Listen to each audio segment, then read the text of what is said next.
Le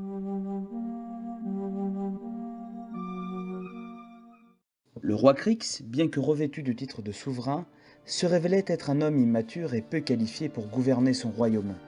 Depuis l'assaut dévastateur sur le village, il s'était retranché à l'intérieur du château, accompagné de son protecteur dévoué, Fenric, et de sa mère, Brachu la sorcière. Ensemble, ils tentaient de se protéger des attaques incessantes des marcheurs morts, des carbonards et des redoutables Ukruks qui envahissaient le royaume. Fenric se tenait fermement devant les portes du château, prêt à repousser toute menace qui oserait les menacer. Fenric, je suis tellement effrayé. Que vont-ils nous faire? Votre Majesté, je vous protégerai à tout prix. Je suis prêt à donner ma vie pour vous. Pour l'amour de tous les dieux, Fenric, assez de ces bêtises. Nous devons penser à la fuite. Nous n'avons pas de temps à perdre ici.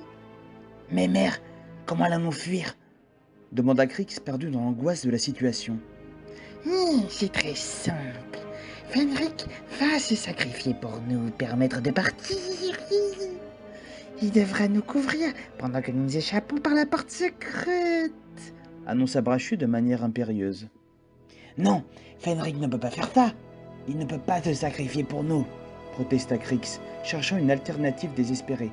Tais-toi, Crix, c'est un ordre. Fenric, c'est ton devoir en tant que garde royal, déclara Brachu avec froideur, ignorant les objections du roi. Alors que la tension s'épaississait dans la salle, Fenric, loyal et résolu, accepta silencieusement la lourde tâche qui lui était confiée. Après une série d'assauts dévastateurs des carbonards sur la porte du château, celle-ci céda finalement et vola en éclats, laissant la voie libre à l'assaut de ces créatures maléfiques. Sans perdre un instant, Fenric se jeta courageusement sur eux, ses poings devenant des projectiles implacables frappant les corps visqueux des carbonards. Ils tentèrent de riposter, mais Fenric, avec une agilité déconcertante, esquivait et bloquait leurs attaques. Il incarnait une véritable machine de guerre, démolissant méthodiquement chaque carbonard avec une force herculéenne. Les créatures se retrouvaient projetées à travers la pièce, les meubles et les murs, se brisant sous l'impact brutal. Les carbonards, dépassés par la puissance de Fenric, tombaient un à un, incapables de rivaliser. Finalement, après un combat long et éprouvant, Fenric se retrouva seul face au dernier carbonard présent dans la salle du trône. Saisissant l'un d'eux à la gorge, il le souleva du sol, le fixant droit dans les yeux. Sa main se resserra impitoyablement autour de la gorge du carbonard et avec un rugissement de colère, il l'écrasa comme une canette vide. La salle du trône était méconnaissable, les murs éventrés, les meubles réduits en morceaux, mais Fenric se tenait debout, indemne, protégeant ainsi la sécurité du roi Crix, et bien que secoué, était sain et sauf. La scène témoignait de la détermination inflexible de Fenric à défendre son souverain et son royaume. Alors qu'une brume verdâtre envahissait la salle du trône dévastée, où les carbonards gisaient parmi les débris, le général Ténuis fit son entrée. Il observa la scène chaotique avec un sourire sadique, se délectant de la destruction qu'il avait provoquée. Son essence gazeuse se concentra et lentement, il reprit une forme solide, reprenant son apparence humaine. Les yeux perçants du général Ténuis analysèrent la silhouette imposante de Fenric qui se tenait au milieu des décombres, haletant mais toujours debout. Un sourire satisfait étira les lèvres du général. Félicitations, Fenric.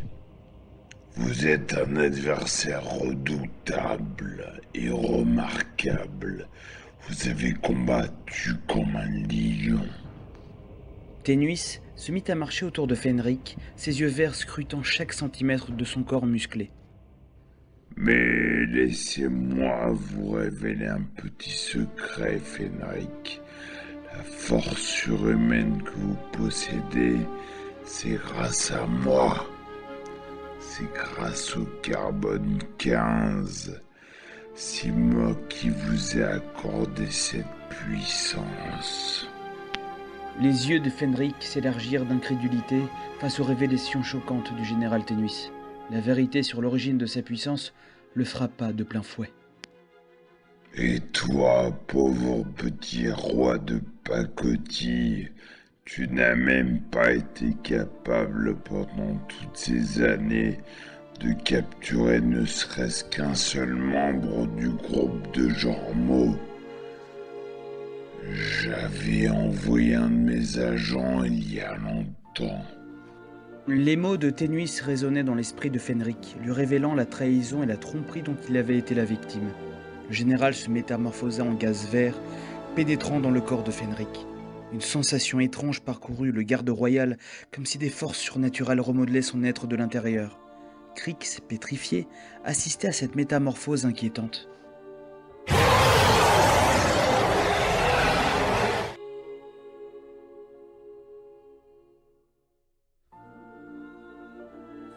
Le processus atteignit son apogée, et Fenric, les yeux désormais teintés de vert, se dressa avec un sourire cruel.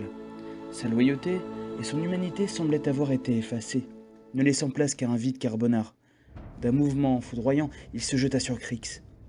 La scène était douloureuse à contempler. Le fidèle garde du corps, autrefois protecteur, était devenu une arme mortelle aux mains de Ténuis.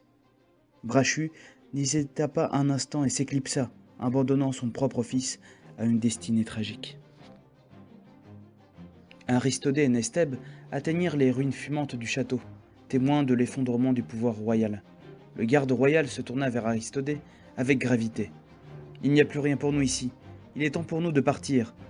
Cela ne me fait pas plaisir, mais nous devons nous réfugier chez les rebelles dans le village voisin. » Ils partirent au galop, laissant derrière eux les vestiges d'un village désormais consumé par les flammes de la trahison et de la magie noire.